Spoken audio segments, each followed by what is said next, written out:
Welcome to day 2 of the Mindful Parenting in a Busy World Challenge. Today we are talking about our triggers in parenting and also how we react to those triggers. A big component of mindfulness is being able to pause and add space in between the time that we are triggered and our response.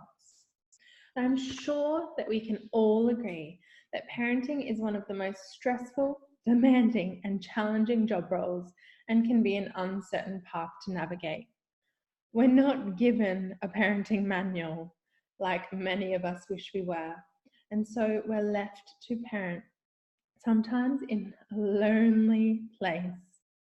But my number one advice for all parents is to always make your decisions based on love, not fear. So, whilst parenting can be stressful and hard, it's also one of the most rewarding and transformational experiences. And my personal belief is that it opens us up for the most precedent growth ever.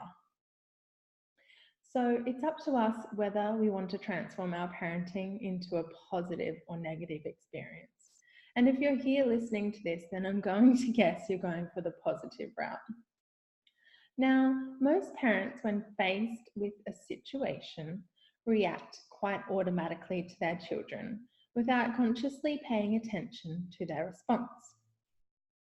So, over time, we tend to respond on autopilot and concern ourselves with outcomes rather than being fully engaged in the present moment. Our past habits, conditioning, and our behaviours often determine our parenting patterns. So, parenting can be described as a subjective activity that is influenced by several internal as well as external factors. We have to remember in this that we are human and we are going to make mistakes, and that's inevitable. In fact, tomorrow we're going to be talking about what to do when we have made a mistake and how we can repair our relationship with our children. But for today, we need to consider incorporating mindfulness in regards to how we deal with challenging situations by developing a conscious, intentional attitude and behavioral style. Now, mindfulness helps us become more self-aware, and we observe negative perceptions and beliefs without judgment. Now, what I hear from a lot of mothers is that they don't have time for self-care. What I want to highlight is that self-care, self-worthiness, and looking after and making time for ourselves is absolutely foundational to becoming more self-aware. Indulging in self-love does not mean that we have to neglect our children. In fact, mindful parenting helps us shower our children with unconditional love, but we do need to be taking care of ourselves. Mindful parenting methods recommend pausing and becoming fully present in the moment. We allow the intense and often stressful moment to arise, peak, and flow away before we respond. And we do that by bringing attention to our breath and our body and slowing down. Now, conversely, if we continue to engage in reactive parenting, then this pattern of behavior is then passed on to our children. It's imprinted in their unconscious mind. And then in the future, they are going to be more inclined to practice similar parenting towards their children. So I know the responsibility seems massive, but we can break the cycle. Now, research into our brain explains why we react so habitually and also how it can be changed. Basically, our brain perceives threat from stress, and then it activates our fight, flight, or freeze response in our amygdala, which is a part in our brain, in order to keep us safe. So consider which emotional default might be yours when I use the following example. So you are out in the shopping centre Your child wants a chocolate. You don't want to buy them a chocolate, so you say no, and then they start laying on the floor.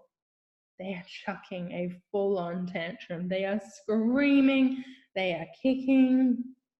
How does this make you feel, and how do you react? If your emotional response default is fight, then you most likely feel like crying, you might yell, your jaw gets tight, you glare, and you feel intense anger. Now, I can relate to this. My emotional default is mostly fight. There's also flight. Now, flight, it's literally like wanting to run away from the situation. So you might ignore the problem, you might walk away, but you feel really restless and tense and trapped. And the third emotional response is freeze. When you freeze, you lose your words. You don't know what to do. You feel confused, you feel disconnected, but you also feel stuck. So I'd like you to delve into that experience and ask yourself which emotional default is yours. Now, it won't always be the same depending on the circumstances, but I do know that most of the time mine was fight. Now, as you learn to become more mindful, you will learn to be more present with your thoughts and therefore move away from reacting in these ways. Now, today's reflection activity is to spend 24 hours, so spend the next day recording every time you feel stressed, triggered, or frustrated through your day. Every little thing, and then come back and share with us in the Facebook group. I have written down some of my triggers, and one is buckling the kids into the car seat. It gets me wild. They don't want to sit in their car seat and it takes forever. Now remember that self-awareness is 99% of mindfulness. And then, therefore, by recognizing our emotional default and triggers, we can become more self-aware. Now, tomorrow we will be learning about forgiveness and ways to repair our relationship with our children when we get it wrong, because we are all human.